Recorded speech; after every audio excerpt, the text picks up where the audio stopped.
ఒకసారి ఈ స్కామ్కు సంబంధించి కొన్ని పాయింట్స్ మనం చూడాల్సిన అవసరం అయితే మనకు కనిపిస్తుంది. ఎందుకంటే దీనిలో కీలక పాత్ర పోషిస్తున్న వాళ్ళందరూ కూడా ఆ కంపెనీకి సంబంధించిన ఉన్నతాధికారులు కావడంతోనే ఒక డిస్కషన్ అయితే స్టార్ట్ అయిన నేపథ్యంలో ఒకసారి చూద్దాం అసలు ఎందుకు ఇది స్కామ్ అని బీఆర్కే న్యూస్ భావిస్తోంది. దీని వెనకాల జరిగిన ఇన్వెస్టిగేషన్లో మనకి వచ్చిన కొన్ని పాయింట్స్, మనం బ్రేకింగ్ పాయింట్స్ మనం కొన్ని చూద్దాము.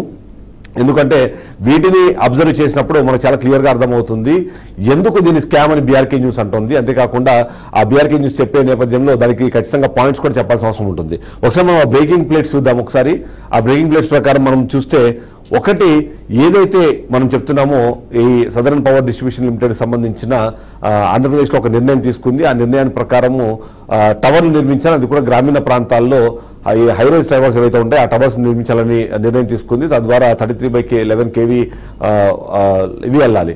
దీనికి సంబంధించి మనం చూస్తే ఎందుకు ఇది స్కామ్ అంటున్నాము అంటే ఆంధ్రప్రదేశ్తో పాటు మరికొన్ని ప్రాంతాల్లో కూడా ఇలాంటి సేమ్ టవర్లు నిర్మాణం జరిగిన నేపథ్యంలో తమిళనాడు, కర్ణాటక అలాగే తెలంగాణలో వీటికి పెట్టిన ఖర్చుకు సంబంధించి చూసినప్పుడు కానివ్వండి, దీని వెయిట్ చూస్తే దాదాపుగా 2200 నుంచి 2600 kgలు ఇది ఒక్కొక్క టవరు నిర్మిస్తారు. కానీ అదే ఆంధ్రప్రదేశ్కి వచ్చేటప్పటికి దీన్ని నెంబర్ మొత్తం మార్చేసిన పరిస్థితి మనకు కనిపిస్తుంది.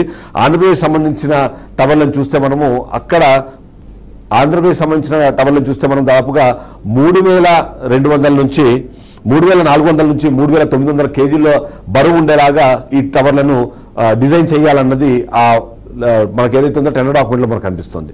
అంటే దీన్ని బట్టి చూస్తే అవసరం లేని దాన్ని ఇక్కడ క్రియేట్ చేసే ప్రయత్నం చేశారు. దాదాపుగా ఏదైనా సరే మనం చూస్తే రూరల్లో కానివ్వండి, అర్బన్లో కానివ్వండి, రూరల్లో ఏదైతే టవర్ నిర్మాణం కానివ్వండి, అర్బన్లో జరిగే టవర్ నిర్మాణం చాలా డిఫరెంట్గా ఉంటుంది. అయితే ఇక్కడ చూస్తే మాత్రము ఒకవైపు ఆంధ్రప్రదేశ్ కాకుండా మిగిలిన రాష్ట్రాల్లో 2600 kgలతో దాన్ని కంప్లీట్ చేస్తే ఆంధ్రప్రదేశ్లో మాత్రం 3400 నుంచి 3900 kgలు ఆ టవర్ నిర్మాణం ఉండేలాగా దాంట్లో అనవసరమైన కాంపోనెంట్స్ యాడ్ చేసి ఈ వెయిట్ని పెంచి తద్వారా రేట్ని పెంచే ప్రయత్నం చేసినట్టుగా మనకు అర్థమవుతుంది.